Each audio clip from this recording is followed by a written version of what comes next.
হরে কৃষ্ণ বন্ধুরা। তো আজকে আমি তোমাদের একটা ইন্টারেস্টিং জিনিস দেখাচ্ছি। তো তোমরা দেখো, আমি এটা ইস্কন থেকে কিনে এনেছি। এই জিনিসটা দেখতে পাচ্ছ। তো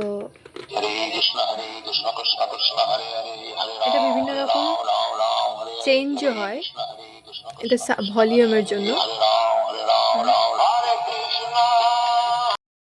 তো দেখলেন, ওটা খুবই সুন্দর, মানে মানে মনে একটা না পজিটিভ ভাইব আনে। তো আমি যখনই পুজো করি ওটা চালিয়ে দিই, খুব সুন্দর লাগে।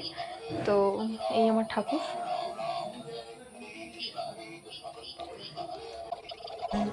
श्री राम चकित चित में सीता का अद्भुत रूप निराला। श्री राम चकित चित में सीता का अद्भुत रूप निराला। তো হরে কৃষ্ণ।